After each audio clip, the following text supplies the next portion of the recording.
Ladies and gentlemen, welcome into Talking SEC here on the Mark Rogers television. I am Kenneth from the Crunch Time Sports Advantage Network. We got a lot of great games already in the books and a couple of still in action. So let's hit the countdown and we'll be right back.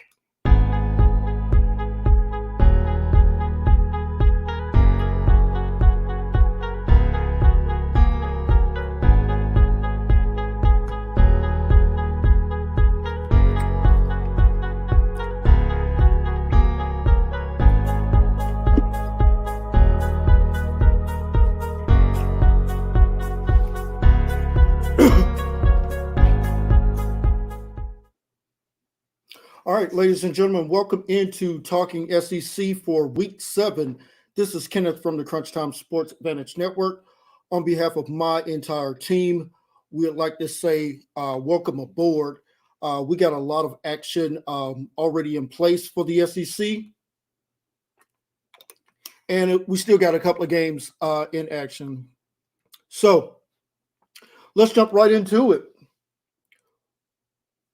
We'll go outside of the SEC footprint here for just a moment, and as more people get into the chat, I'm sure I'll touch on it throughout the entire show. I have you for the next 118 minutes. Let's have a fantastic show. The Iowa Hawkeyes, ranked number 2 in the country, went down to Purdue in a devastating home loss earlier this afternoon. Now, how does that impact the SEC? Well, it puts Alabama squarely back into the college football playoff picture. If Alabama can take care of business here tonight against Mississippi State, worst case scenario, they will be ranked number 4 in the country. But let me go ahead and touch on some of the earlier action, as I always like to do at the top of the show, and then I'll sprinkle in a quick update here on the games that are still in action. Earlier this afternoon, well, starting this morning, we had the number 20 ranked Florida Gators going down to Baton Rouge and absolutely laid an egg once again. Tremendous job, and I have been as critical of Ed Archeron and this LSU team as anybody. Got to give them a lot of credit for this game that they put on, and I'll touch on some of the fantastic play. But this game really boils down to Dan Mullen's incompetence. Todd Grantham should have been let go at the end of last season. But no defensive coordinator wanted to take that job because they weren't sure that Dan Mullen would still be there. Secondly, this LSU team, as depleted as it is, and guys, this is not by opt-out. This is legitimate injuries. Kayshon Boutte out with a lower leg injury for the rest of the season. Eli Ricks having shoulder surgery. We know about Derek Stingley Jr. Being out for the rest of the season, and just a rash of injuries. This team absolutely showed the kind of pride that you expect from LSU in this ball game. And it just boggles my mind how Florida absolutely played with no heart whatsoever in this contest. So LSU was able to get the win 49-42. And I'll get into some of the stats here later on, but just a fantastic job. A career day by running back Tyron Davis-Price. 36 carries. And I do believe that is a school record, 287 yards, 3 rushing touchdowns. Just a fantastic performance by that talented running back there. Nobody has ever questioned how talented this LSU team is. It's playing with consistency, playing with motivation, playing with discipline is the questions that we've had about this team all season long and really for the past couple of years. So, way to get off the mat, LSU, and way to put a death nail in any hopes that Florida had of finishing with a better than 9-win season this year. Still on deck for them is the Georgia Bulldogs. Georgia is absolutely going to want revenge for losing that game last season. So that's going to be a very interesting game to pay attention to as we roll along the rest of the season. As I said on every interview that I did this week, that my team did on their individual shows, we expected Texas A&M to go into Columbia, Missouri, and absolutely lay the wood to the Missouri Tigers.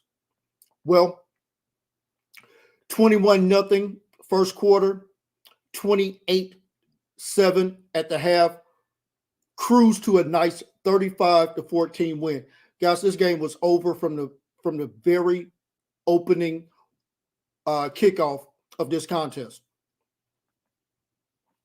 In the CBS primetime game, we saw number 1 ranked Georgia absolutely take care of business against a gritty and gutty Kentucky team. Final score was 30-13. Guys, Kentucky got a last-second touchdown to push this game to where Kentucky covered that 22-point spread. So, but make no mistake, this Georgia team is every bit as good as advertised. Stetson Bennett, fantastic performance, 14 for 20, 250 yards, 3 touchdowns. Tight end Brock Bowers just continues to be their go-to wide receiving threat. 5 receptions, 101 yards, 2 receiving touchdowns. In a game that just went final a couple of hours ago before we came on, the Vanderbilt Commodores, absolutely just a gut-wrenching loss as South Carolina drives the length of the field, gets a game-winning touchdown, converts the extra point, and beats Vanderbilt 21-20. Luke Doty, 17 for 26, 242 yards, 2 touchdowns. Jaheim Bell, 6 receptions, 136 yards, 1 touchdown. In the last game from earlier today, the Auburn Tigers go to Fayetteville and get a very crucial win as far as the standings go in the SEC Western Division, beating Arkansas 38-23. Once again, kind of talked about what Auburn would have to do to stay in this contest and win it. Bo Nix would have to play with a lot of discipline, a lot of control in this ball game. 21 for 26, 292 yards, 2 touchdowns. Also, cannot forget about the defensive performance by Kansas transfer defensive tackle for Auburn, Marcus Harris, who was able to recover a fumble for a touchdown. Really good job there by Coach Harsin and his team there at Auburn. This sets Auburn up in a really good position to finish in the upper half of the SEC West bracket, something that we did not think would happen just a few short weeks ago. It was a question, would this team even get bowl eligible? Needing one more win. They should absolutely get that. And congratulations to Coach Harsin. Once again, like I said, fantastic job by his staff and those players there for the Auburn Tigers. A disappointing loss for Sam Pittman as his team now falls to 4-3. after a really great start, 1-3 in the SEC. Would not be surprised now to see our preseason standings as we had it. We thought that Arkansas' schedule would just be too daunting. Now, they performed absolutely fantastic out of conference, but once they've gotten into conference play, just really, really struggled. So don't be surprised to see Arkansas finish last in the SEC West as we had them projected. Vanderbilt will finish last in the SEC Eastern Division. Looks like South Carolina will finish probably sixth. And you could now see Florida finish even lower in the standings than what we projected. We had them finishing third in the West. Third in the East. They could actually finish fourth.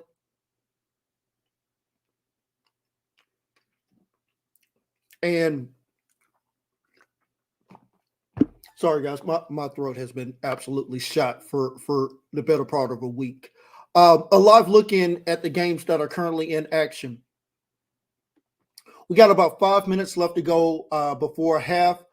Ole Miss is up 24-9 on Tennessee. Matt Corral off to a fantastic start, 11 for 22.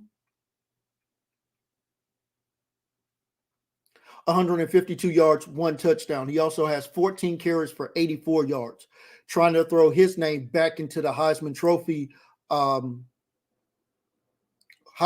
race there. And Alabama in Start Vegas taking on the Mississippi State Bulldogs. Alabama is up 28-6. Mississippi State does have the ball inside the Alabama 10, first and goal at the 8-yard line.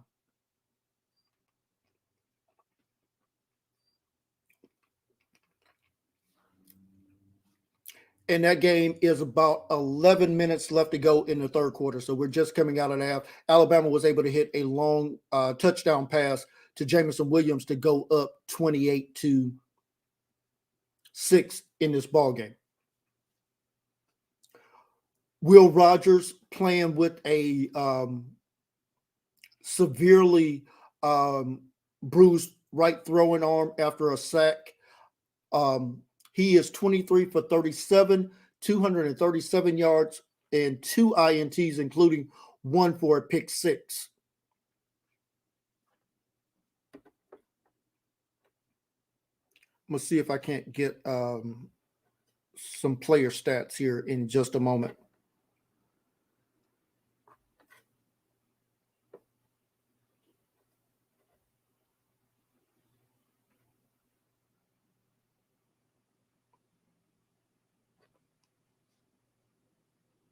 Okay, so Bryce Young so far in this contest, 14 for 19, 217 yards, 2 touchdowns. Building on his Heisman resume in this contest. Brian Robertson Jr., 13 carries, 57 yards.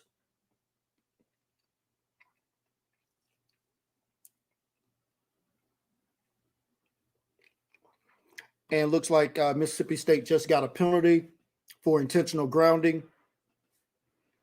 Looks like that's going to back them up outside of the 20-yard line. And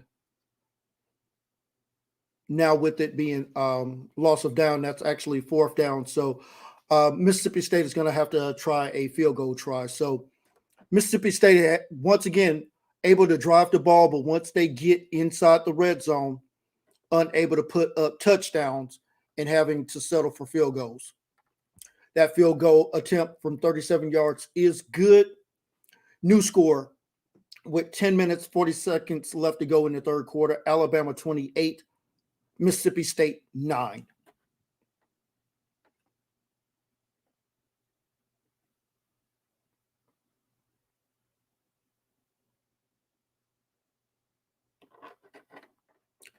So lots of action going on throughout college football, and not just the SEC, but as always, we will primarily focus on the SEC. But if there's a game or a score that pops up that could impact an SEC team making the college football playoffs, we'll definitely chime in on that. So just a brief update. Oklahoma is up on TCU 24-14. That game just went to the half.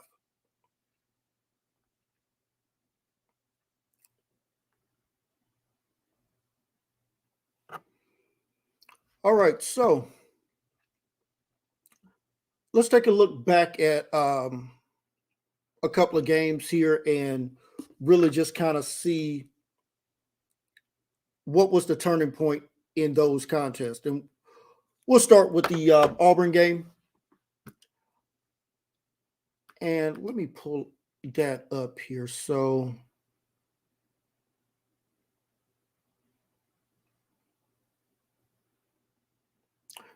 all right. So, Auburn, like I said, was able to get a huge win there in Fayetteville, 38-23. And we finally started to see Tank Bigsby get a little bit healthy in this contest. He had 18 carries, 68 yards, and a rushing touchdown. Let's take a look at those team stats for Auburn in this contest. See, Auburn 4 for 10 on third down, while Arkansas 10 for 19. So both teams did a solid job of converting third downs. Auburn just didn't have to face as many, so that usually means really successful on first down as well as second down. We talked about Bo Nix's numbers. Bo Nix will give you a game like this every 3 or 4 games. 21 for 26, 292 yards passing, 11.2 yards per attempt. On our podcast, the Crunch Time Sports Advantage Network, we talk about that number more than any number when it relates to quarterbacks. You want to know if a quarterback is really explosive? Look at his yards per attempt. We have a metric that we judge all quarterbacks on, and when you're in this 11.2 range, your team is usually pretty successful as far as that contest. Auburn still got to clean up the penalties. 6 penalties, only 49 yards, but you still want to see those penalties cleaned up. These teams were almost dead even as far as time of possession, which is a stat we rarely ever talk about. But when you see teams that like to run the ball, you like to see what that time of possession number was.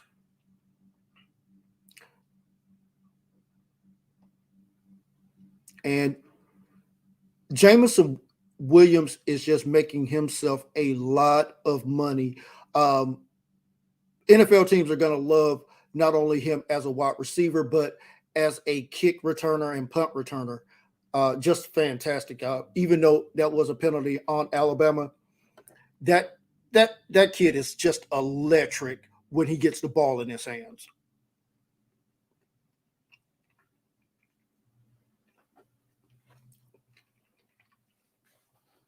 Looking at Arkansas's numbers, just to finish up some thoughts on this contest, 54 rush attempts for 232 yards, 4.3 yards per carry.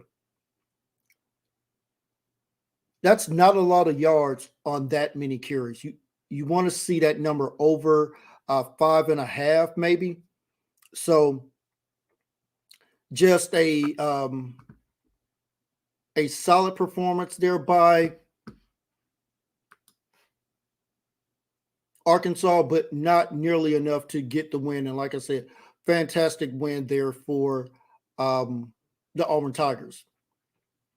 KJ Jefferson, 21 for 35, 228 yards, 2 passing touchdowns, also had 18 carries for 66 yards on the ground. So another good job by Jefferson. Got to develop more as a passer if this Arkansas team is ever going to climb their way out of the basement in the SEC West.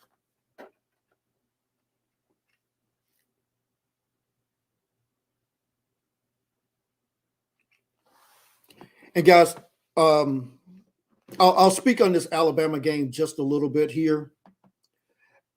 If Alabama does not reset their offensive line and get their best five in there, they may make it to the SEC championship game, but this offensive line is not good enough to go up against Georgia as it stands right now. Bryce Young just got sacked on the play. And when you start thinking about teams like Georgia that you're going to face in the SEC championship game, this offensive line is not good enough right now to beat that defensive line for Georgia. They're just not. I mean, just constant pressure for Bryce Young. I mean, the kid doesn't even have time to go through his progressions because of this offensive line. And the fact that, and I don't mean to single out a player, but the fact that Chris Owens is still in the starting lineup at the right tackle position is an absolute failure by this Alabama coaching staff. If J.C. Latham's not ready, then he's just going to have to get ready.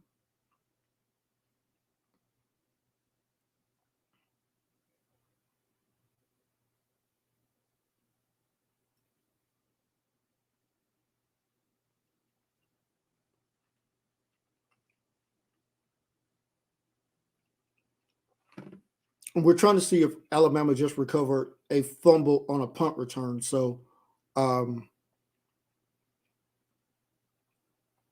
okay, it looks like Mississippi State did recover that. So we are about halfway through the third quarter here. And like I said, Alabama with a comfortable 28-9 lead in this contest. As far as the Lane Kiffin return to Rocky Top, Ole Miss is up 24-9. Like I said, once again, Matt Corral off to a really good start as far as a rusher, but only completing 50% of his passes.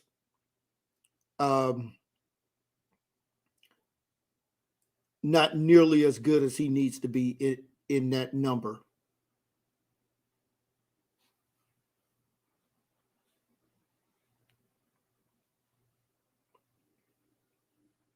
Okay. I was trying to see if there was any last minute injuries that I was getting emailed on. And nothing pressing so far. So all good on that front.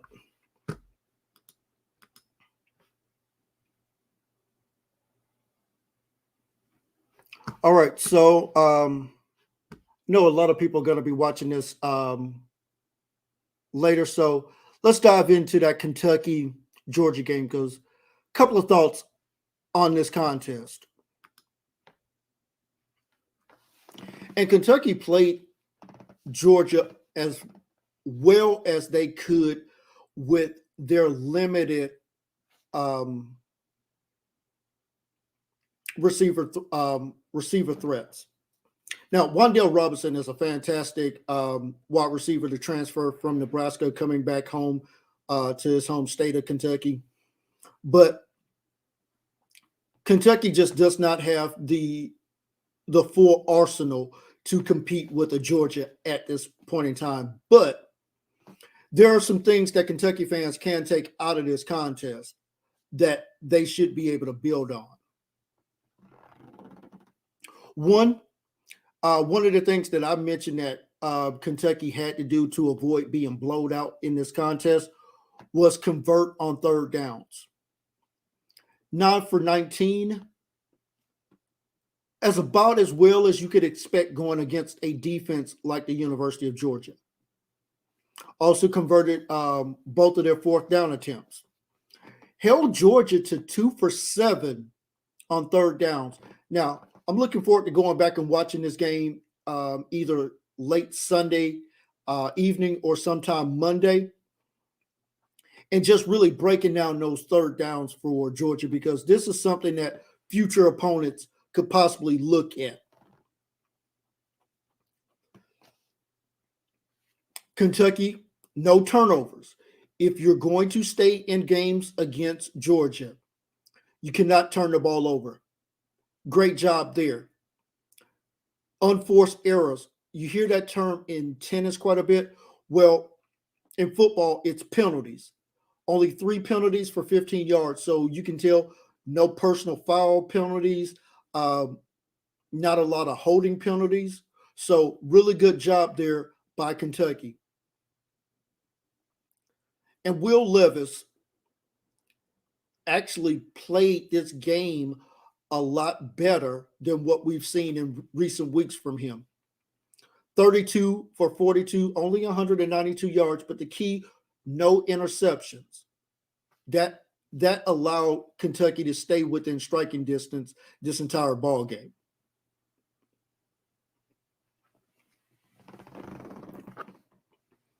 Now, as far as Georgia,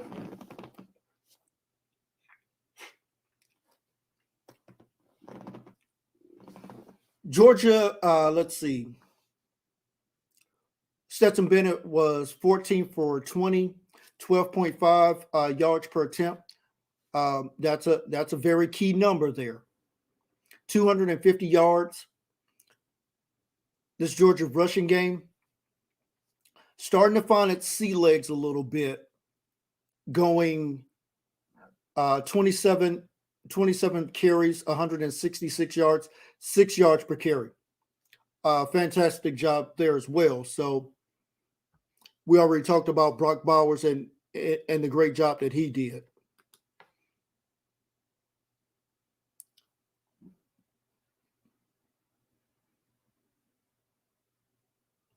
Just looking over Wan'Dale Robinson, 12 receptions, only 39 yards. A lot of stuff behind the line of scrimmage there. Another sack for Will Anderson. I've lost track of how many sacks Will Anderson has in this contest, but I believe that may be his. That may be his 4th sack in this contest. I don't know if. Yeah, see, they don't update those player stats until after the game. So, yeah. So Will Anderson, 6 tackles, 4 sacks. I thought he was nearing 4 sacks in this contest. So, thanks ESPN for putting that up there.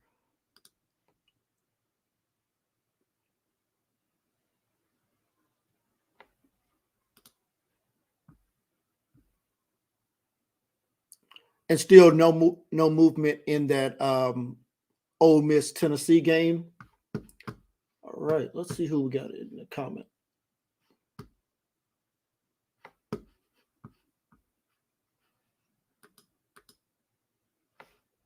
Hey, good afternoon, John, or should I say good evening, John. Which team are you a fan of? And let's talk about what you saw earlier today in the SEC and anything you're thinking about right now.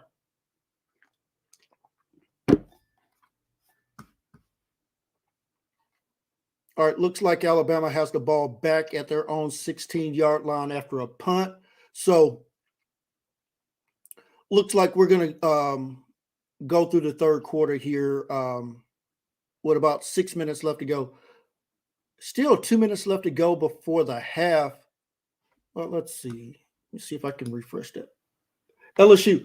Hey, John, actually was talking about that LSU game earlier, and really good job by LSU in a game where they really didn't have a lot to play for, but you saw the pride that those players that were able to play in this contest showed in this ball game, because honestly, this is a game that easily could have gone sideways for LSU and could have absolutely been blown out of Death Valley there. But as I said at the top of the show, and I'll reiterate here, got to give Ed Orgeron some credit. Certainly those players in the locker room because, like I said, really not a whole lot to play for except pride, and you saw that today. This is twice now LSU has gone up against Florida in back-to-back years with not a lot on the line to play for and has absolutely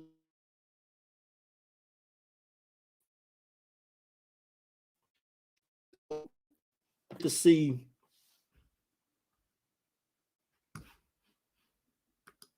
let me check something. Sorry about that, folks. I just got a pop up there. Okay. So if I'm a Florida fan, I have a lot more concerns right now than I would as an LSU fan. LSU, you know what's coming at the end of the season, or what I should say, what should be coming at the end of the season. You're going to turn the page from Ed Orgeron, and rightfully so. Now, the question will be,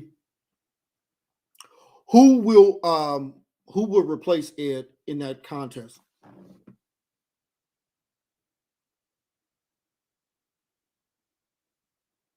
Yeah, let me put that comment right up on the screen, John, and thanks for chiming in.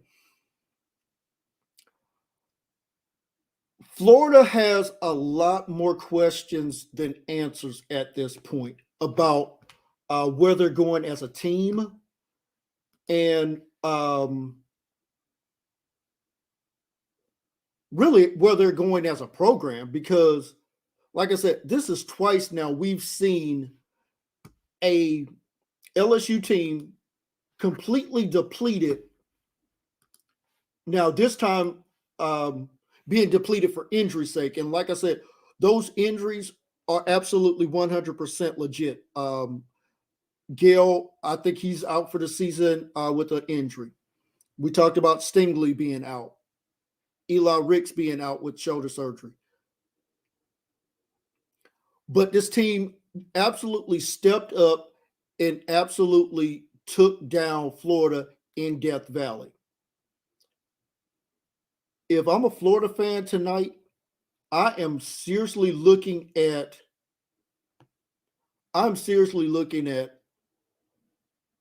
do we need to make a change at the head coaching position and not just LSU? So, John, I'll ask you while you're in the chat right now.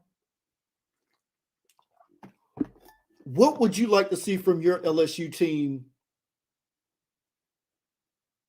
Yeah, I did see that. That's why I won't even put that. Well, yeah, I could put that up because that's still PG. Yeah. So the Fire Dan Mullen is absolutely on fire right now. I'll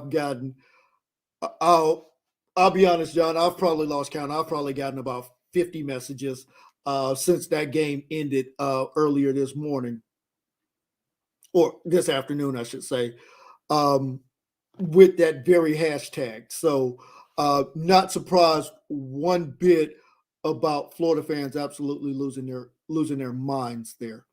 So, like I said, John, question for you and the LSU nation that will be watching this, whether it's live or on replay here. You move on from Ed at the end of the year. Who would you like to see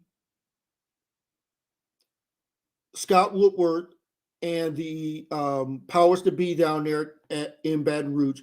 Who would you like to see them go after as a head coaching candidate? Because there's a couple of names that have popped up on my radar.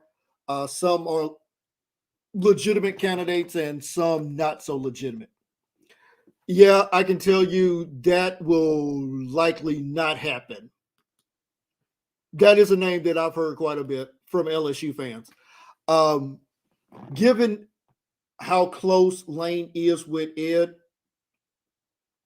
I don't think that Lane's going to make the jump from Ole Miss to go to Baton Rouge. I think if Lane makes a move, it will be to a different program. But there are a couple of names that I've heard mentioned, and like I said, Lane's definitely Lane's definitely the fan choice. I don't think Lane is the booster's choice, if that makes sense. I don't think Lane's personality is going to play well with those in Baton Rouge there.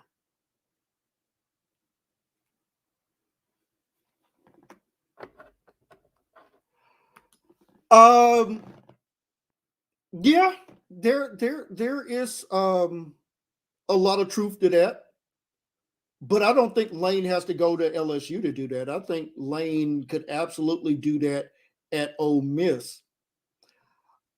I think I don't want to speculate too much, but I love the conversation, so let's continue. I think Lane is looking for the ability to stamp his name on the program, and I don't think the combination of Lane Kiffin and Scott Woodward are going to marry up together.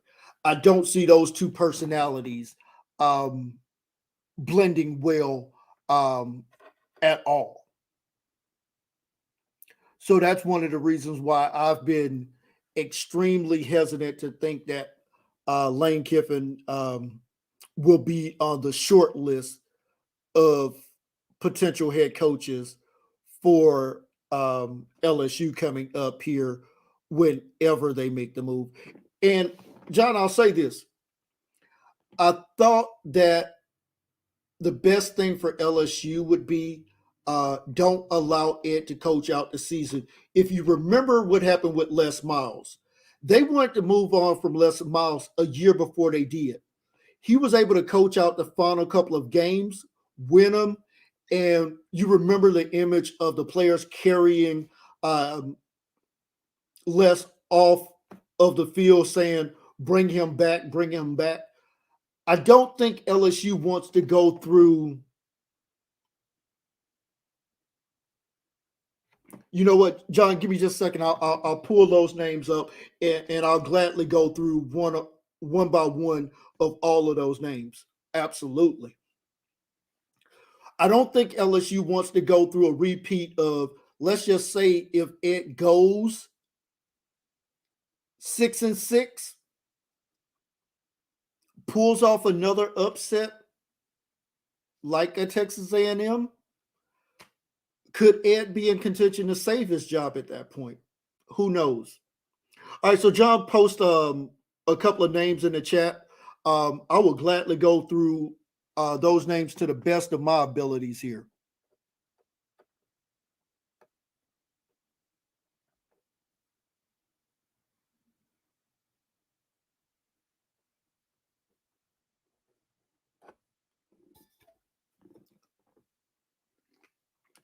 All right, so we talked about Lane Kiffin. I don't think that that's going to be a match with Woodward. I can tell you for a fact that Luke Fickell will not even consider the LSU job. Not because it's a bad job. Luke Fickell is not going to consider it for family reasons. I think Luke and his wife has either 5 or 6 kids. Luke Fickell is a Midwest guy. Luke has never left the Midwest. So he's from Ohio, played at Ohio State, coached on the staff at Ohio State, was the interim head coach for a year. Luke Fickell is not leaving the Midwest. So I can tell you there is absolutely no chance of Luke Fickell coming to LSU. And like I said, that has nothing to do with LSU. I want LSU fans to understand that. Luke Fickell is looking for a job in that region of the country. So that's when we can definitely scratch off the list. James Franklin interesting. John, I can tell you it will absolutely not change his mind. Money will have nothing to do with it. His wife does not want to relocate. Like I said, I think they have 5 kids. They may have 6. I can't remember. Money will have nothing to do with that decision. That is a family decision. They're going to stay in the Midwest. Her family is there, his family as well. Um, LSU could offer a $50 million contract. Luke Fickell would not even budge on it. I can tell you that with, I won't say 100% certainty, but I'll say 90% certainty on it. They do have 6 kids. That's right. So that's a family decision. He's not leaving the Midwest. James Franklin. James Franklin is not coming to LSU. If James Franklin leaves Penn State, it's for one job, and that's USC. He fits the personality of USC without a question. Think about what Pete Carroll was able to do at USC, having that kind of rock star personality. Let me tell you, James Franklin at USC, that could be strong. James Franklin's not coming back to the SEC. No. I can. You know what, John? Let me ask you about that. Okay, so your other candidate, Bill O'Brien, the offensive coordinator for the University of Alabama. That's one to keep your eye on. That's one you can keep your eye on. Now, do I think Bill O'Brien is in a rush to leave Alabama? Certainly not. But like I said, that's one. Yeah, you can definitely keep your eye on that one.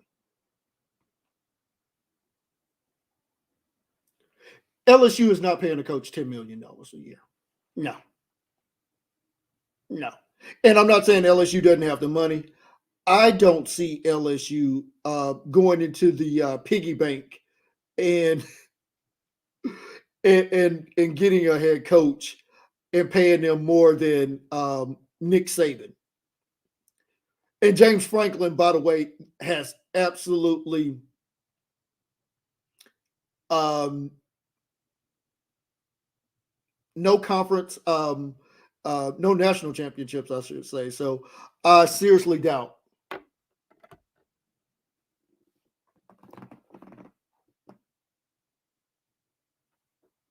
John, let me look that up because I don't well, before I speak too hastily, I always like to take a look at something. Let me see if I can pull up Eddie O's contract here. Okay, so Ed Archeron signed a 6-year extension worth $42 million. So he's not making $9 million. Okay, so I'm just going through his contract right now. All right, so right now, Ed Orgeron contract runs through the end of the 2025 season. If LSU wanted to move on from him, they would owe him $21 million. Those payments would be made monthly installments through the end of his contract. Could they settle? Yeah, so Ed's in that, let's see. Let's do the math here. 6 years. So Ed's making about $7 million. And I'm looking on the website now, and if their information is correct, that's Ed's contract. It was a 6-year deal for $42 million, so that averaged about $7 million. Now, I'm not, like I said, not saying that LSU couldn't afford to do it. LSU has certainly got more than enough money in the coppers to do so. I just don't see them doing it for James Franklin. But never say never.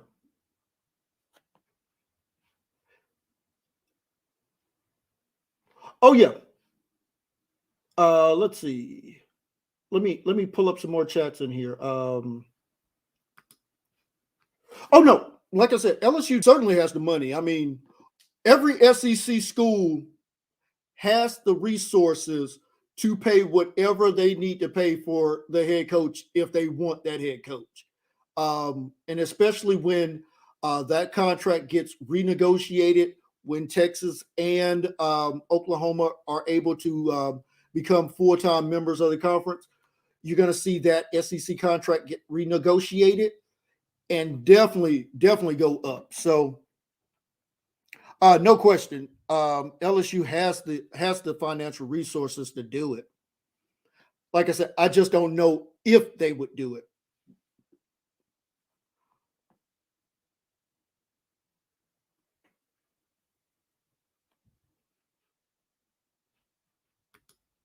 Yeah, Da Vinci. That's what I thought. I thought the current structure had Nick Saban, the contract that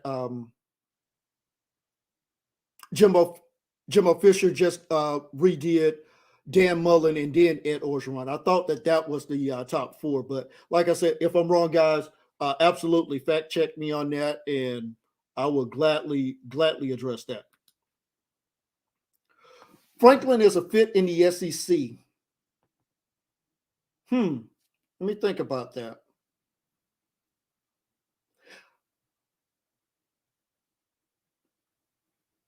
Yeah, I don't think so. James Franklin had a nice run a couple of years at Vanderbilt. James Franklin is a better fit at USC than LSU. How's it going, Jed? I'll pull your comment up in just a second. Now, absolutely, John. Like I said, now with endorsements, absolutely. Now that may push his numbers up to 9 million with some of those endorsements. Absolutely. Jet says Mullen is overpaid. Jet, you're not the first person that sent that message over. So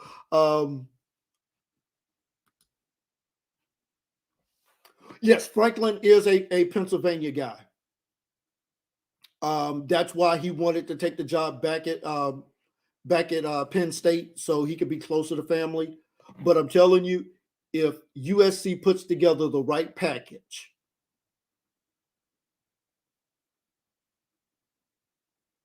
and James Franklin could get from under the thumbprint of Ohio State, I think that would be a bigger driving force.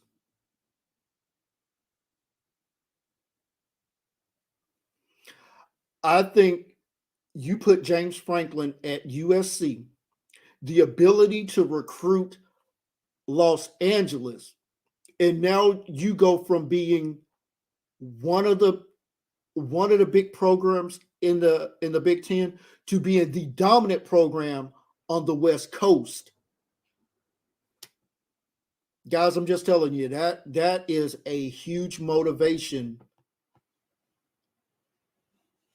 Because here's what I said on our podcast and some of the interviews that I've done over the past couple of weeks talking about this very subject. When USC is right, and what do I mean by that? When USC has the right head coach, the right mindset, USC dominates college football. And there's only 3 other programs that you can say that about: Alabama, Oklahoma, and Ohio State. That's why those 4 teams are the Mount Rushmore of college football. Because no other program can absolutely say that when they are right, they dominate college football. When Oklahoma is right, Oklahoma dominates. When Ohio State is right, they dominate. When LSU is right, LSU wins and they win a championship. We saw it when Nick Saban was there. He was the right coach at the right time, won a national championship. As wackadoodle as Les Miles was, the things fell into place. I'm not putting that comment up there. Yeah, we're staying away from that. So, yeah, let's leave that out of the conversation, guys. Let's talk football and not that. When LSU is right, and we saw that just 2 years ago, Joe Burrow, Joe Brady, Dave Aranda, they won a championship. I absolutely remember that comment by Coach Brian calling Florida a sleeping giant. You know when they woke up? When Steve Spurrier got there. Steve Spurrier will go down as one of the 4 or 5 best head coaches to ever coach in the SEC. Okay, yeah, we're gonna, yeah, we're like I said, guys, we're gonna stick to football and not get sidetracked like that. So LSU is also a sleeping giant. But if you're not going to be right from an administrative standpoint, from a coaching standpoint, from a leadership standpoint, both on the field and off the field, it's hard to sustain that winning formula. And it takes all of that to win a national championship. And more importantly, it takes all of that to stay in the national championship race. Because winning a championship once, like LSU has done, but then they'll go a few years without really being in that hunt. So for LSU fans, you want to see them get the head coach right. And whatever the right choice will be for LSU, as an SEC fan, as a college football fan, I want to see LSU succeed. But this current head coach is absolutely not getting the job done.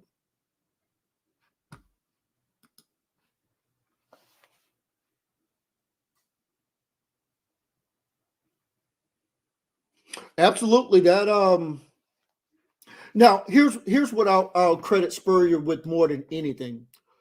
Coach Spurrier modernized the SEC. So the SEC, kind of like the Big Ten for years, that 3 yards in a cloud of dust, if you will. Spurrier made defensive coordinators and offensive play callers start looking at calling the game differently. And that's why you see guys like a Lane Kiffin, like a Steve Sarkisian when he was at Alabama, like a Josh Heupel, like a Mike Leach at Mississippi State. The reason why Hugh Freeze when he was at Ole Miss, the reason why you see those coaches getting jobs in the SEC all starts with Steve Spurrier, and that's why I call him one of the 5 best coaches in SEC football history. No question about that. Guys, just really quickly, hey,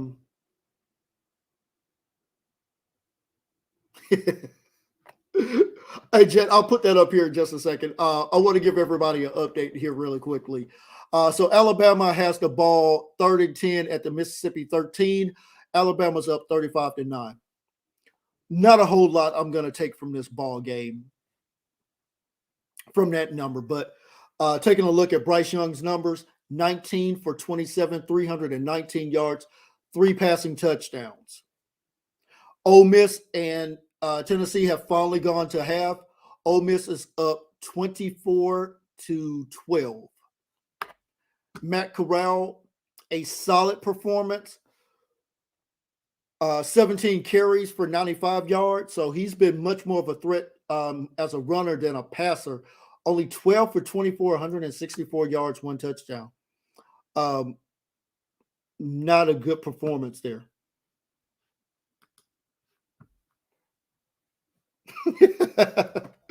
That's an interesting question there.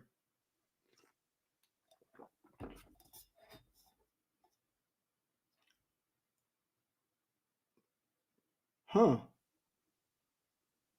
Okay. Da Vinci, I'll get to yours in just a second.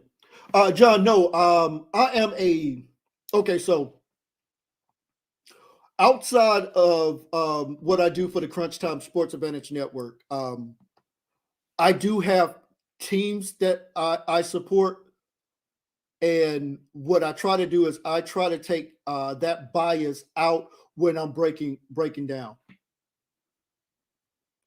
And John, I'll get to your comment here about that particular coach you just mentioned here in just a second.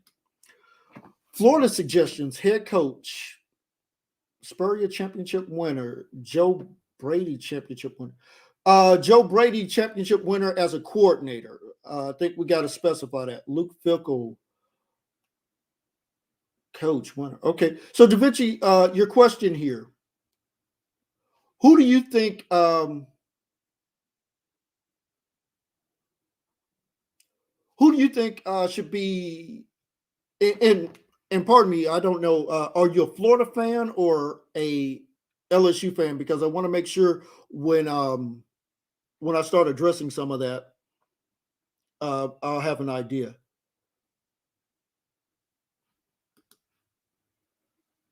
Buddy Ryan. Okay, that's an interesting name there. Okay, so Joe Brady. Yeah, John. I can tell you, Joe Brady is not coming back to college. Okay, thanks, Da Vinci. I'll pull that back up here in just a second. Joe Brady is positioning himself to be a head coach at the NFL level. You're absolutely right. From all of my sources up at the NFL level, within the next couple of years, Joe Brady will get a shot at a head coaching position. So, um,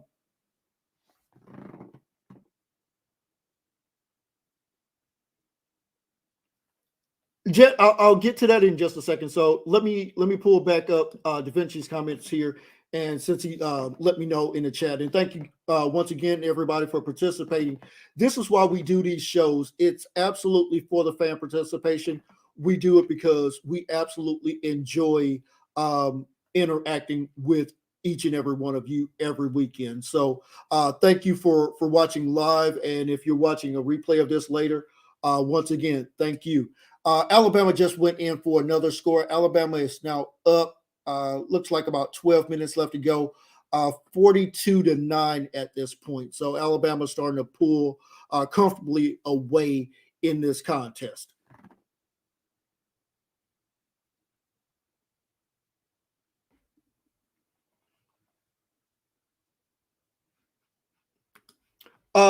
We can talk semantics. Yeah, he was the passing game coordinator.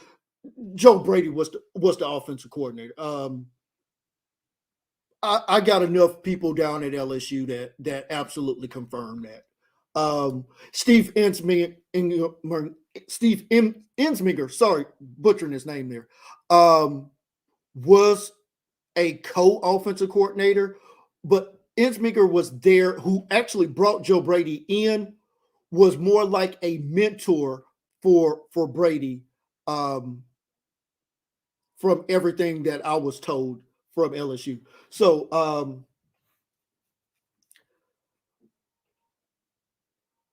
now, Jet, here's a question for both of you guys. And John, I'll get back to you there in just a second. Lane Kiffin to Florida. Now, as far as recruiting wise, yes. As far as that athletic director there at Florida and some of the money that contributes to the University of Florida, I'll give you the phrase that I was given, and I'll reset here in just a moment, guys. At now we're at the top of the 9 o'clock hour here. Um, I was told that there is a better chance of what freezing over before Lane Kiffin would ever become the head coach of the University of Florida.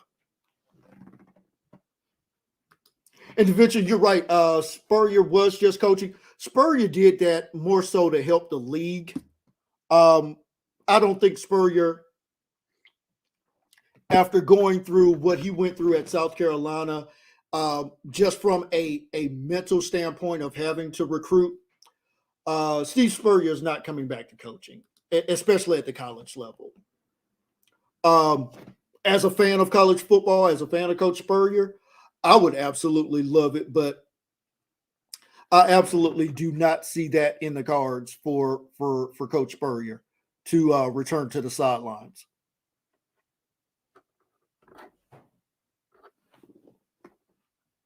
Okay, so John, you brought up a interesting name here with Bob Stoops.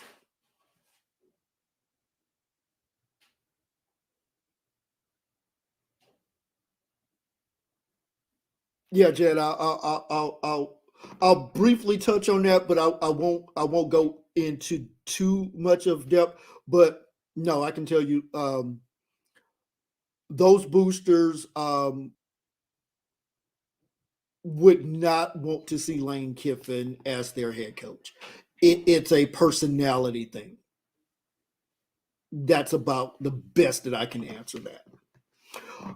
Bob Stoops. Bob Stoops last coached, was it 2014? Yeah, because Lincoln Raleigh's been there since then. So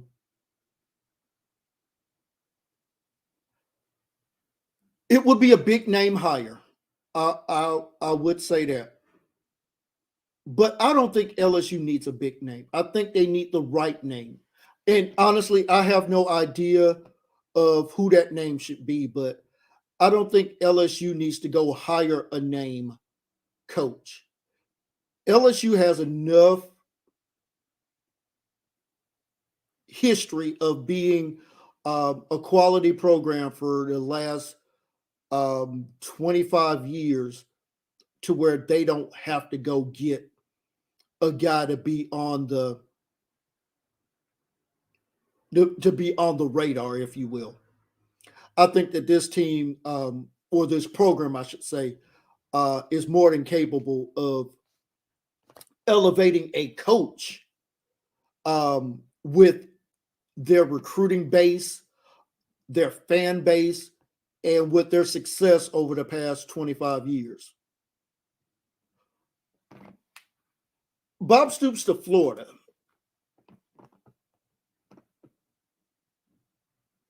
He was a defensive coordinator there, so there's a natural tie there.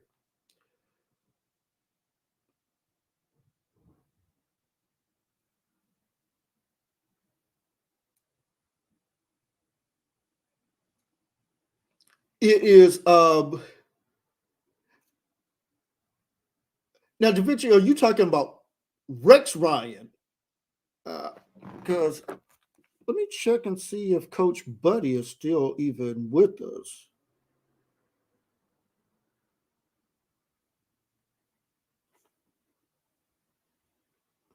Yeah, so you're Da Vinci, you're talking about Rex Ryan.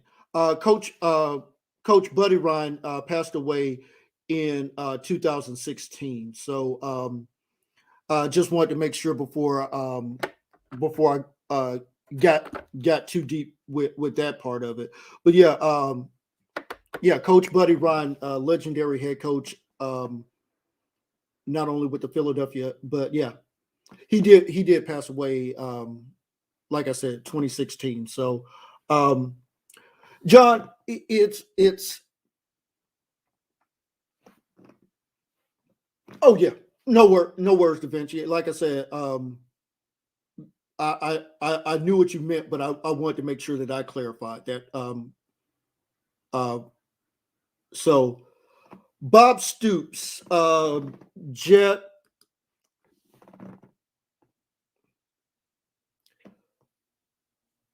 Yeah, he played a huge part in them winning that national championship. No question about it. But when I saw Bob Stoops leave Oklahoma, and honestly, you're at a cushy job like Oklahoma, and you're winning conference championship after conference championship and retire. I really don't see Bob Stoops, who's been out of coaching for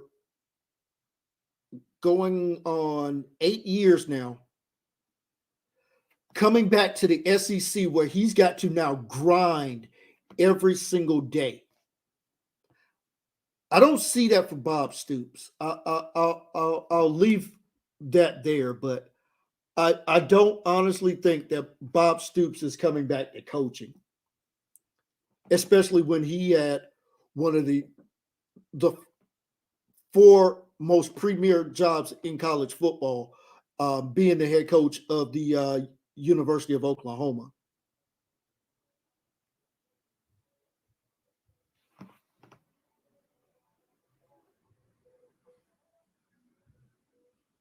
Yeah, John. So, yeah, because Lincoln Riley's been there at Oklahoma the same time that um, Kirby's been at Georgia. So we're talking about 7 seasons now. So yeah, if you count backwards, it's been about since 2014. I can double check that here, but absolutely. So it's one of those things where when you've been out of coaching that long, and just think about this: Bo Pelini, I know he was the defensive coordinator just last season. He wasn't out of coaching as long as our guy Bob Stoops here. So just a thought there. Just a thought. Hey guys, score update here really quickly. Tennessee just scored to cut that Ole Miss lead. Um, Ole Miss 24, Tennessee 19. We've crossed over the top of the 9 o'clock hour here, which means I have you for another 50 minutes here. So let's do a quick reset and we'll get back into the action here.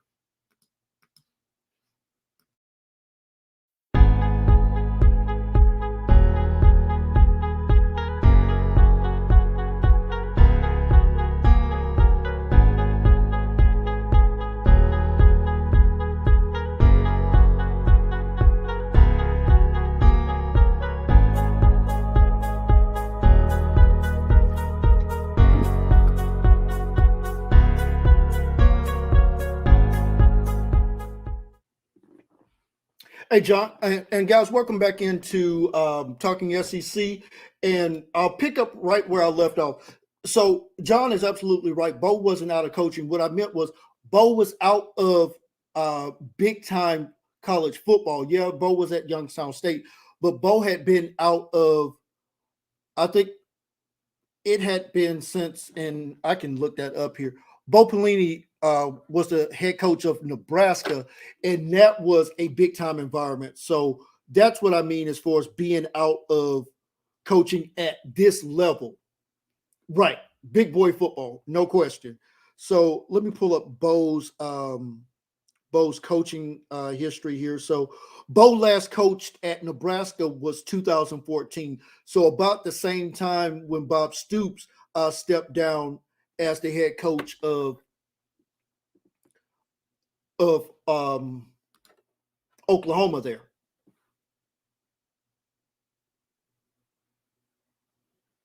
Wow, did not know that. Okay, so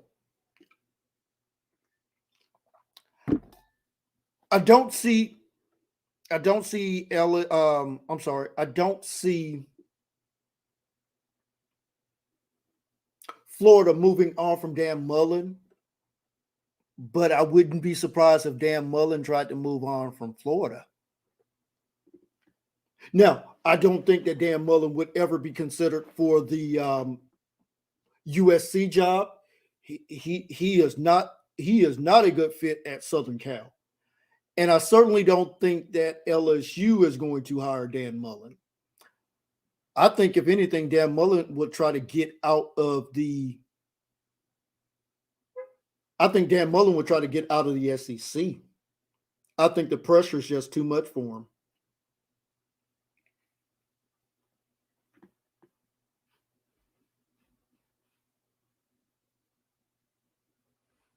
Absolutely right, Jed, and I'll get your comment up here in just a second.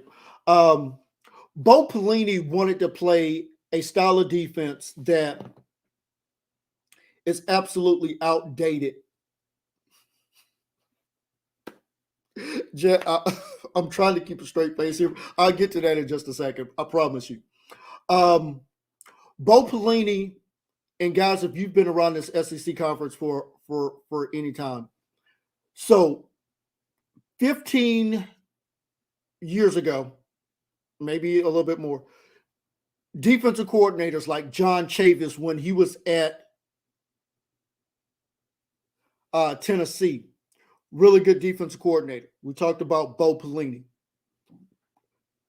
But that was at a time where we didn't see a lot of 3 wide receiver sets where we are now, where we're seeing 4 wide receivers, 5 wide receiver sets. That style of defense, John Chavis didn't change.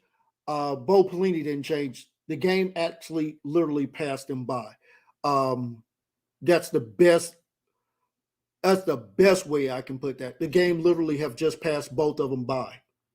And that's why you'll probably not see neither one of those gentlemen as a defensive coordinator in the SEC again.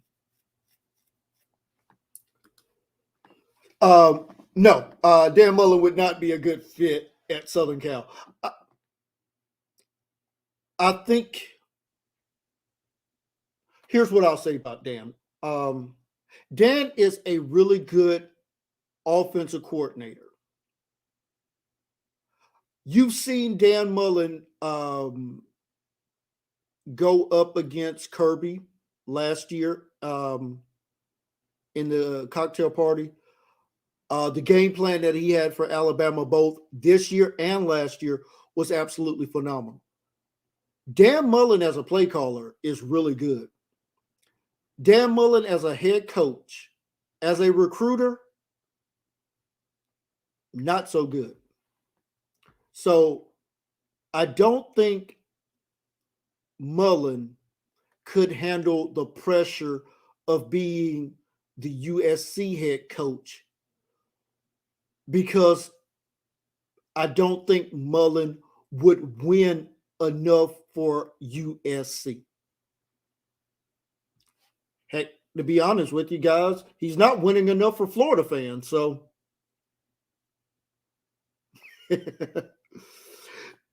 John, yeah, I'll put that up. John, it's not so much that he's not Hollywood enough. It's USC has an expectation for what their team should look like. And I know this is a SEC show, but I'll touch on it here for just a moment. USC is tailback U, okay? There's no program that can match the history and tradition of running backs like USC. And I do mean no program. And that includes the University of Miami. That includes the University of Georgia. That includes the University of Texas. That includes the University of Oklahoma. You don't have the history at the running back position of USC. SC wants to get back to that personality. Dan Mullen's offense, this quarterback run-centric offense, is not going to play at USC. So that's why I said he's not a good fit.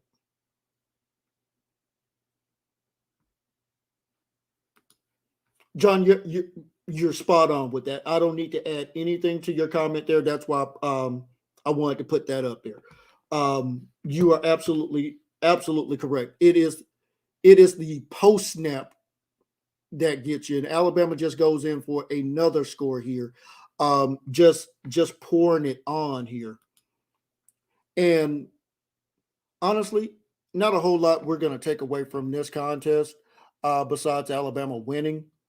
But as far as the issues that Alabama has on the defensive side of the ball, this result was absolutely expected. New score in the ball game, point after pending. Alabama 48, Mississippi State 9. And I think honestly that touchdown was just to pad Bryce Young's Heisman Trophy numbers, which going 20 for 28, 348 yards, 4 touchdowns on a day like this, really good. Mullen and Mike Leach sing. Oh my goodness grief. Wow, where to go with that? I would be mortified. I would be mortified to see those two in a classroom drawing up defense.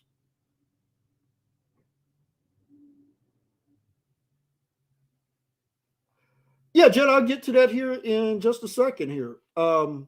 Hit on it earlier, but absolutely we're glad to go back through it here. Yeah, absolutely. All right, so let's switch gears, Jed. Georgia defense pitched, I won't say pitched a perfect game, but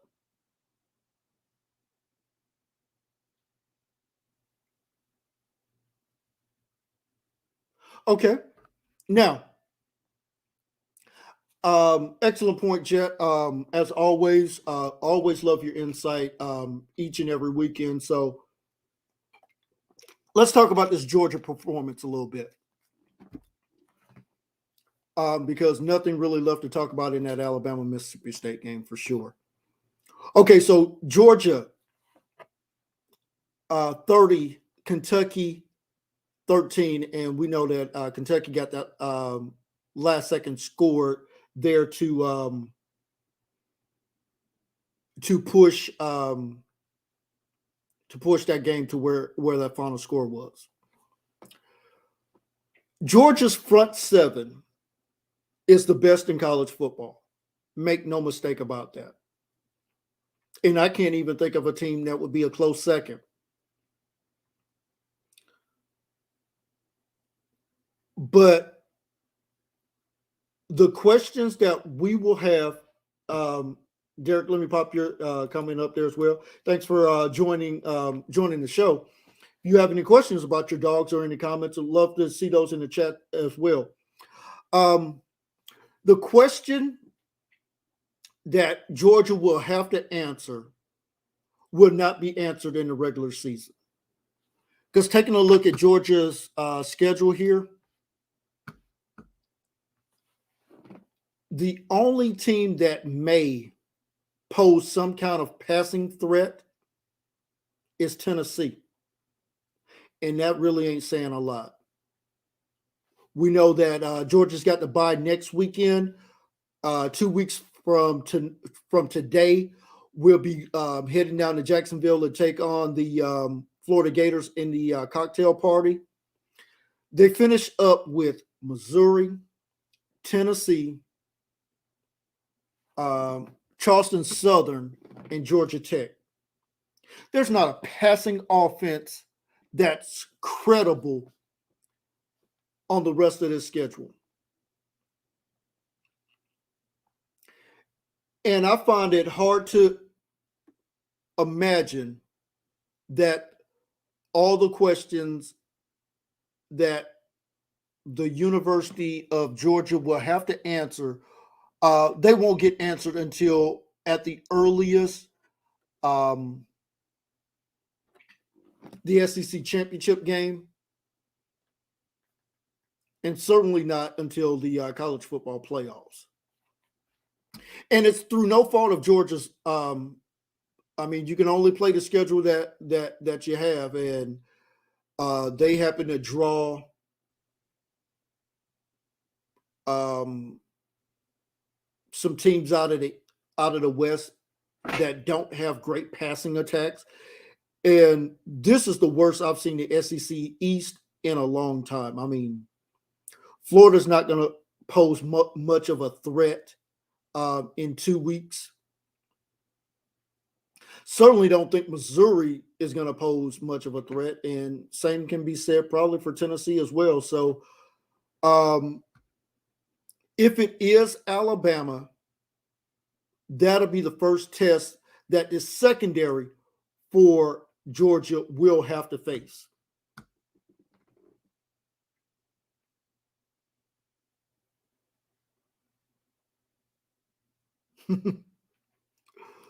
I'll pop that up. So absolutely, John.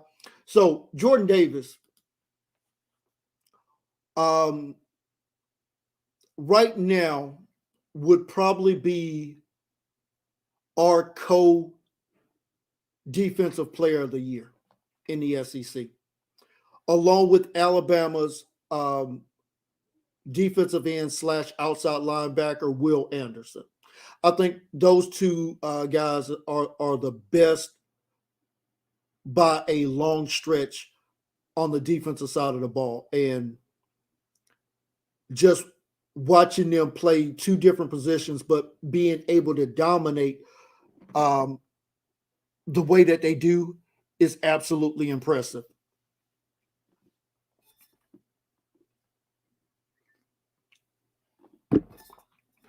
So, getting back to Georgia's performance in this ball game, Stetson Bennett, and I think Georgia fans are going to have to come to grips with Stetson Bennett may be your quarterback the rest of the season. That lat injury that JT Daniels is dealing with, that is not a 2 or 3 week recovery injury. That's a 3 to 4 month recovery injury.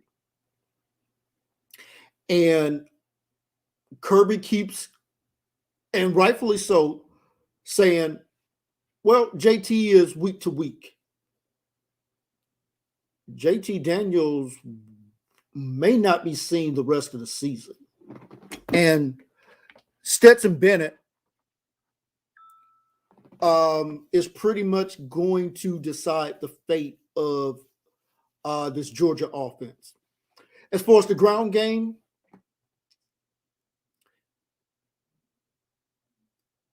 I mean, what do you say about the Georgia ground game? It's solid, not spectacular.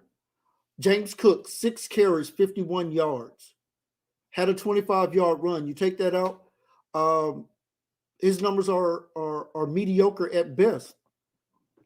Zamir White, 12 carries, 46 yards, had a 24-yard run. You take those numbers out, 11 carries for 22 yards. Not good enough. Kendall Milton, 4 carries for 35 yards, had 35 yards. So 3 carries for -2 yards. This ground game for Georgia, they need to figure that out. And they need to figure that out in a hurry. And I'm not sure that they're going to be able to do that.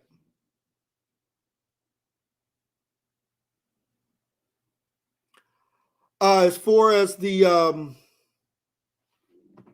passing attack, outside of Brock Bowers, I mean, I got to be honest with you guys. Not a whole lot as far as the wide receiving core for Georgia. Now, Brock Bowers and Darnell Washington, and I'll take you back a little bit here. This is what the New England Patriots wanted to use um, before what happened with Aaron Hernandez and, of course, Rob Gronkowski. That 12 personnel package. Georgia has a fantastic 12 personnel package, so it boggles my mind that they can't run the ball better out of that personnel grouping than the numbers that I just went through, because people will look at that total 27 for 166 on the ground, 6.1 yards per carry, and think that Georgia has a really great rushing attack. But when I look at it, see, John, that's the thing. JT Daniels, who's to say when JT Daniels is coming back? So the big play potential, Stetson Bennett has actually played extremely well. I mean, his numbers are absolutely fantastic. 14 for 20, 250 yards, 12 and a half yards per attempt. JT Daniels ain't doing a whole lot more than that. But I'm talking about the running attack. To win a national championship, Georgia is going to have to run the ball much more successfully than what they're doing right now, because I'll let you in on it.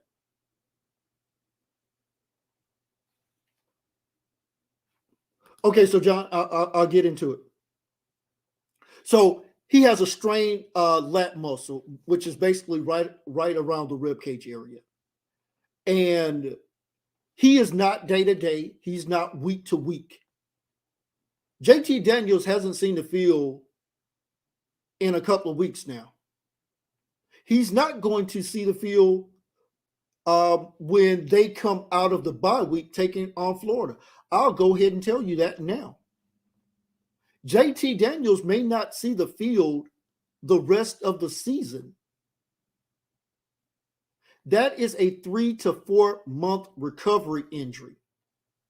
Because if he gets back in, let's say for Florida, and not so much even takes a hit on it, but just throws it,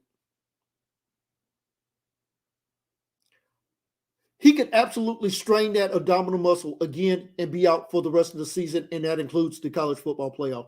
Kirby's trying to nurse it along to maybe get JT Daniels back the week that Georgia plays Georgia Tech, getting him ready for the SEC championship game. But if Georgia makes it to the college football playoffs, Georgia is going to face teams that have much better offenses and defenses than anything that they've played so far. It's going to look a lot like what week 1 was, going up against Clemson's defensive line. And remember, Georgia's offense scored 3 points in that game. The difference why Georgia is in the hunt is because of a pick six.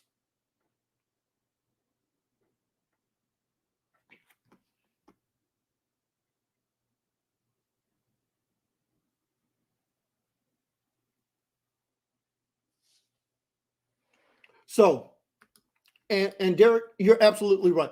No team is playing perfectly this season. I will say this: the questions that we have about Georgia aren't nearly as bad as some of the questions that we have about some other teams that are looking to be contenders. Like Alabama's questions are their offensive line and their defense being able to stop the run against a really decent team.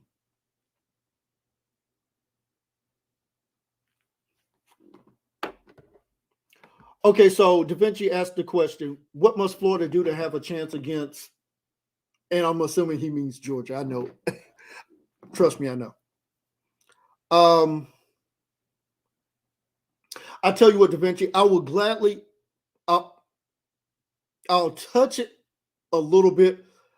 For Florida to have a chance in that ball game, Florida's going to have to decide what they're going to do at the quarterback position. Todd Grantham needs to be removed as the defensive coordinator. I mean, that's a good point.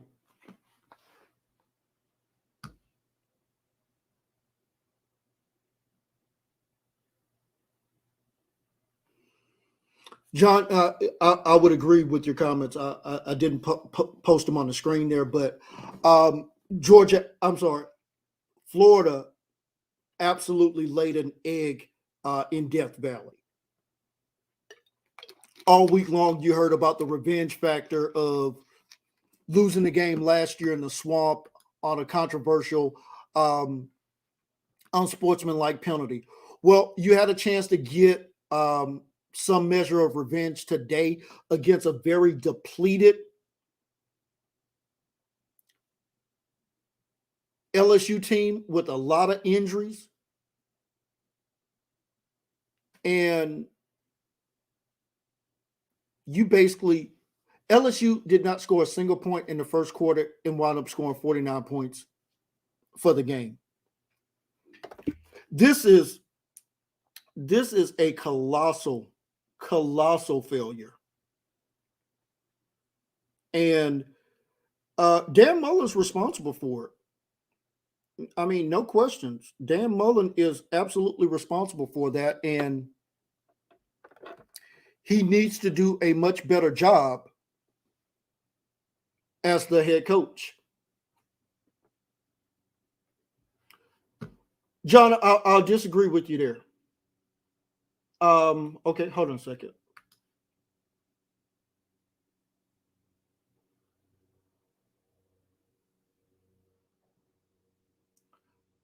Dan Mullen is the head coach of Florida. The responsibility falls on the head coach. And if Todd Grantham won't make the necessary adjustments, then Todd Grantham has to go.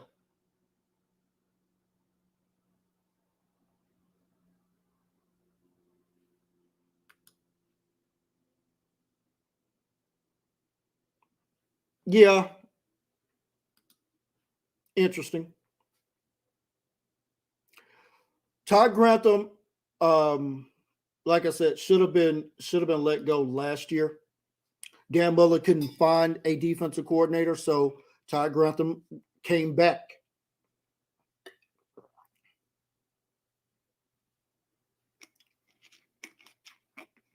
And it's going to be curious to see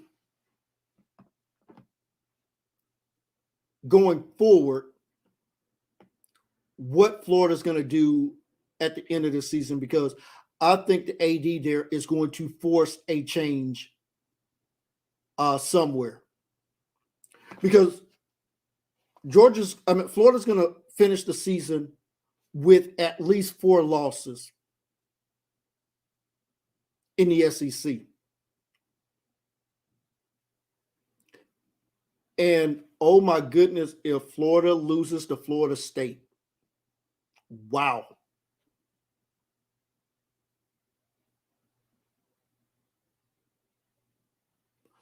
That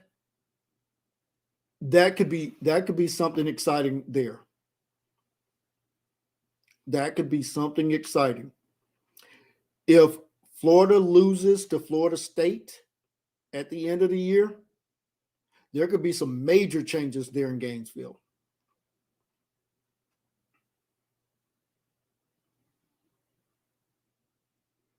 So, guys, any other games in the SEC you want to touch on? We talked about the Auburn win. That was a big time win for Auburn. Going to Fayetteville, getting a win that basically keeps Auburn out of the basement of the SEC West. Vanderbilt with another gut-wrenching loss. This team will absolutely finish dead last in the SEC Eastern Division. Could you imagine the shakeup if You know what? Let's take a look at the SEC standings here while I'm looking, because we don't have to speculate. We can actually just go to the standings. Okay, so right now, Florida sits in fourth. So Florida will absolutely finish.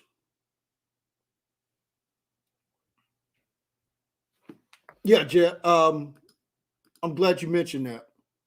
So Florida will absolutely finish. Probably best case scenario, they'll finish fourth in the SEC East.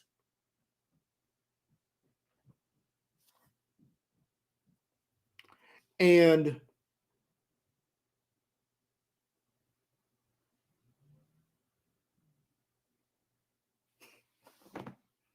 thanks, John.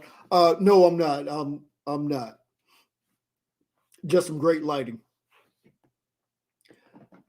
I think that this is a huge disappointment, Jet, for Florida to be sitting with a 4-4 record right now. I think that was not the expectation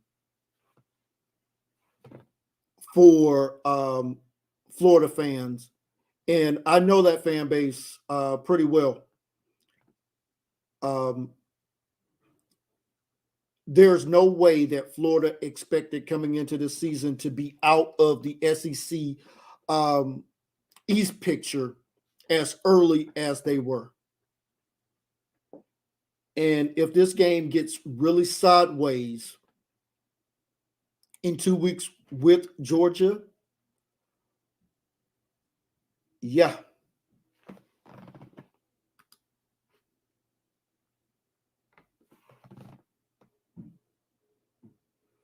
Hey, wait, welcome aboard. Now, I'll share this with you. I had, when we did our rankings over at the Crunch Time Sports Advantage Network, we had, let's see, we did have Georgia winning, of course, the East. We actually did have Kentucky second. We had Florida third. I think we had Missouri fourth, South Carolina fifth, Tennessee sixth, Vanderbilt last. That's going to shake out just a little bit differently, but we nailed Kentucky finishing second, and could not be any more ecstatic about the all the work that myself and my team did on getting those analysis in. The shakeup that we may see in the SEC West will have to be played out, but we did have Arkansas finishing at the bottom along with Mississippi State. Now, where Auburn, A&M, LSU, and Ole Miss finishes out will be something interesting to see for the rest of the season.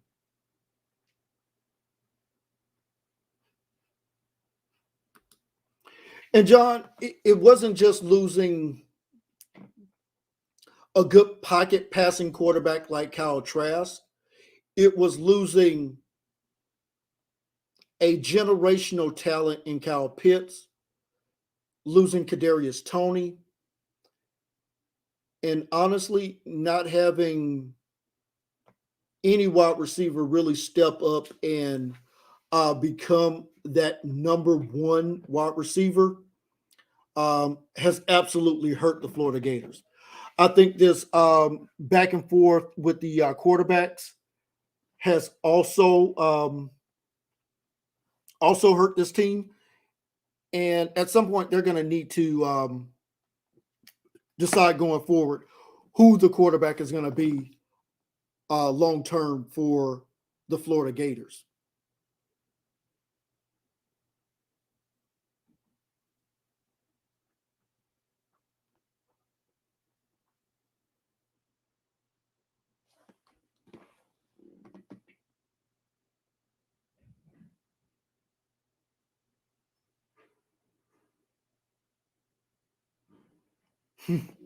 Yeah, I got Florida fans talking about the potential of Anthony Richardson transferring.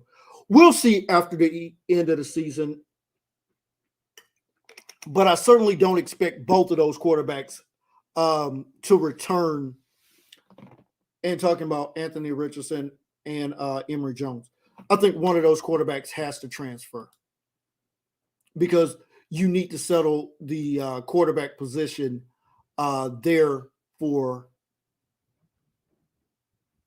the Florida Gators.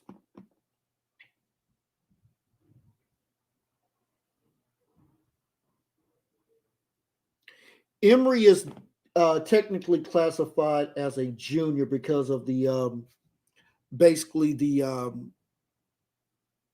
season we had last year where basically that season did not count against any player. So Emory is technically classified as a junior. So he potentially still has 2 years left. Yes, that's right. Thank you, DaVinci.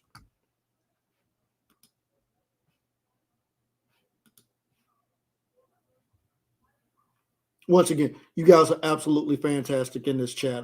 I can't thank you enough for your participation and just being a part of what we're doing here with both Mark Rogers TV and, of course, my team over at the Crunch Time Sports Advantage Network. And if you haven't done so already, I would certainly ask that you give us a follow on Twitter at Crunchtime VIP, as well as checking out our fantastic breakdowns and podcasts. And you can find all of those links both on our Twitter site as well as our website at www.crunchtimesportsadvantage.com.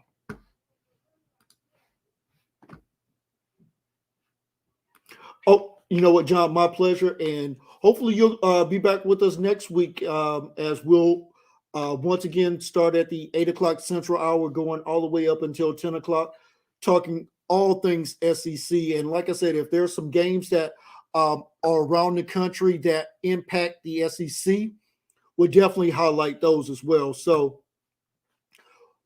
one thing that will absolutely have a major seismic shift in the rankings that will come out sometime tomorrow afternoon. The Iowa Hawkeyes go down big time at home to Purdue. Why is this important? It takes Iowa out of the national championship conversation and now opens the door once again for two teams from the SEC to get in.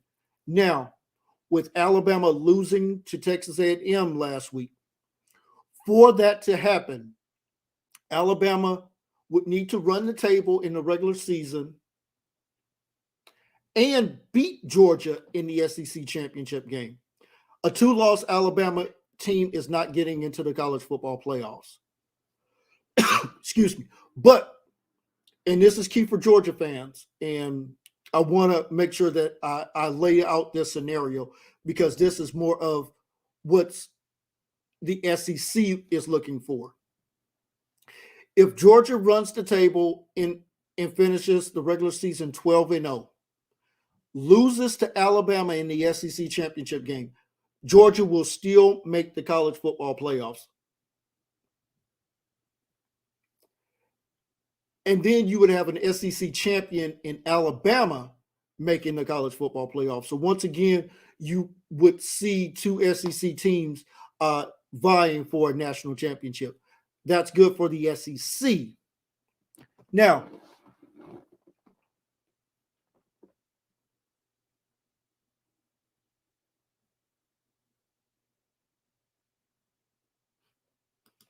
and John, I'll say this. Georgia, I'm sorry, Jimbo Fisher did a great job of getting his team ready for that game against the University of Alabama.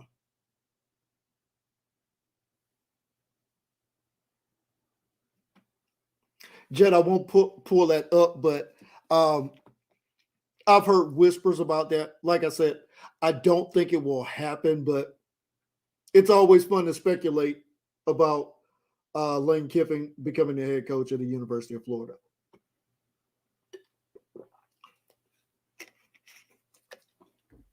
That was a big time throw.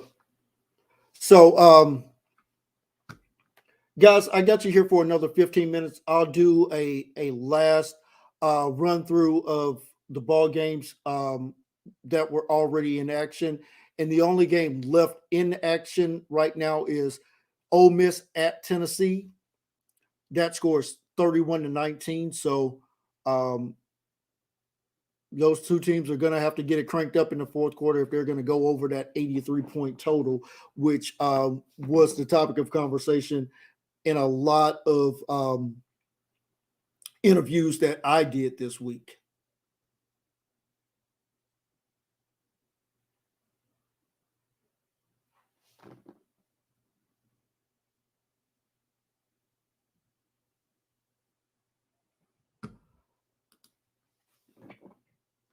Um, Lane would never have a top 30 defense because of his offense. Um, he's seeing that at Ole Miss. So that offensive air raid system that Lane employs along with his offensive coordinator, Jeff Levy, it is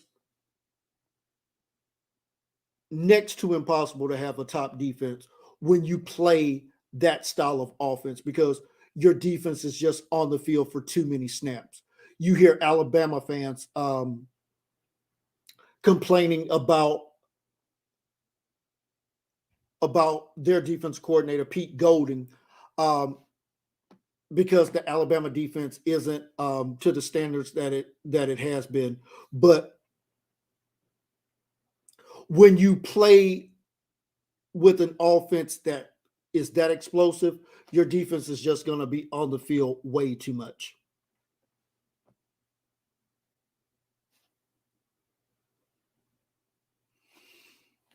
Jet, that's an interesting question.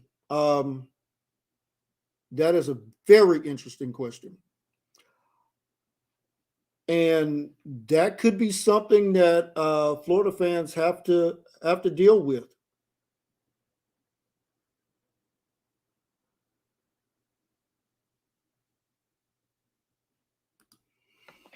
Um, I think the challenge for Ole Miss, Ole Miss would have to have a season like what LSU had 2 years ago, where it was just a perfect scenario. In a season, especially when we go to expansion, just the number of teams that they would have to beat is quite quite impressive. You're talking about having to beat Texas A&M, Alabama, Auburn, LSU, potentially Oklahoma, and Texas to get out of the SEC. I don't know if Ole Miss is going to have that kind of depth on the defensive side of the football um, under Lane Kiffin to be able to pull that off. So that's where that thinking is.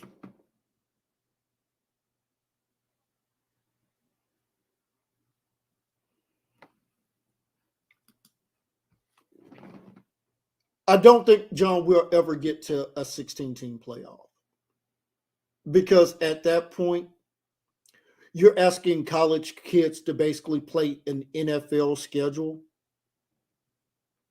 and the NCAA is already balking against NIL.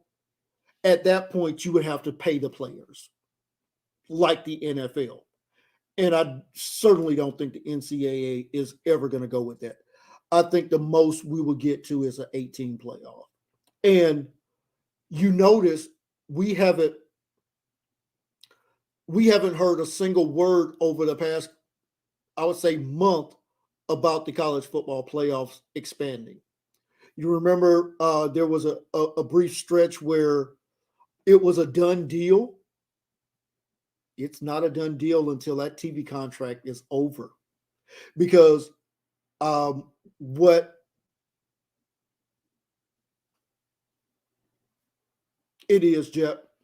Um, Especially when you're talking about teams like Clemson, teams like Alabama, like Ohio State, um, who are routinely in the college football playoffs every year.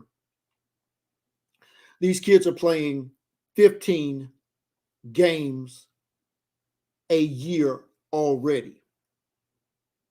So um, that's going to be an interesting thing to get worked out. Final thought on the college football expansion. Um, Heather Dinich does as good of a job as covering this as anybody. And right now, we won't see the college football playoffs expand at least until 2025.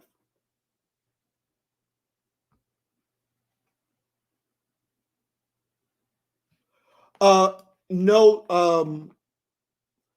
Now, what A&M did was they leaked Texas A&M and I'm sorry, Texas and Oklahoma coming. That didn't kill the expansion talk from everything that I got from I was able to gather. What killed the expansion talk is money. They haven't figured out a way. And Forrest, how you doing this evening? Now that is an absolute fact. Yeah, it is about money. So until they can figure out a way, hey Jeff, I won't say it, but you you're not too far off. I'll put it that way. Um, Guys, we got a ball game there in Rocky Top. Tennessee just scored 31-25. We still got plenty of time left to go in this game. So after we finish up here in the next 5 minutes or so, please head over and check out that game. It's going to set itself up for a fantastic finish here with about 13 minutes left to go in the ball game. Until they can figure out the money, we're not going to see the college football playoffs expanded.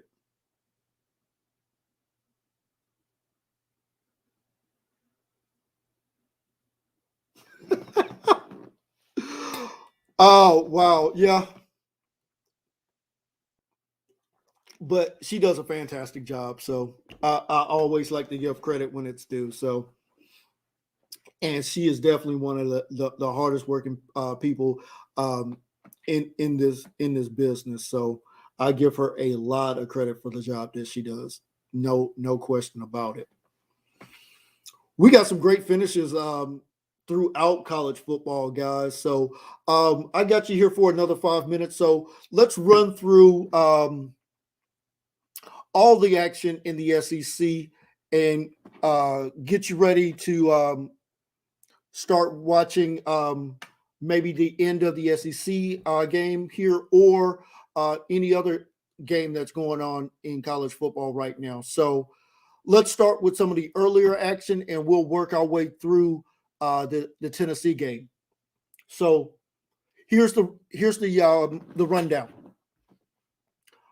Starting the game earlier, starting the SEC slate off earlier today. LSU in a big time performance there by their running back, Tyron Davis Price, 36 carries, 287 yards rushing, 3 scores on the ground. Beat a Florida team that needed this win, 49-42. Despite a pretty good game by Anthony Richardson, 10 for 19, 167 yards, 2 touchdowns. I do think he had 2 INTs in that contest. Was the difference in that ball game. Texas A&M, we said that they would absolutely boat race Missouri. Got out to a 28-7 lead at the half. Did not look back. Cruised home to a 35-14 win. Isaiah Spiller getting back to that Isaiah Spiller that we saw quite a bit last year, going for 168 yards on the ground, 20 carries, did have a rushing touchdown in that contest. South Carolina just continues to find ways to lose, dropping a gut-wrenching last second loss to South Carolina, 21-20 in Columbia, South Carolina. Luke Doty, 17 for 26, 246. 17 for 26, 242 yards, 2 touchdowns, including that game winner to push Vanderbilt towards the bottom of the SEC East standings, and South Carolina will more than likely finish slightly above them as far as their conference standing goes. Auburn Tigers, Bo Nix actually played like Bo Nix instead of we wish we didn't have Bo Nix.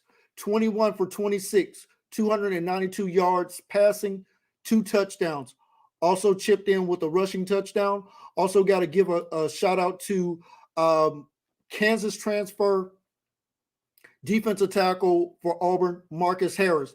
Got his first career touchdown as a defensive tackle, recovering a fumble for a touchdown for the Auburn Tigers. Auburn pushes their record to 5-2, 2-1 in the SEC with a 38-23 win over Arkansas.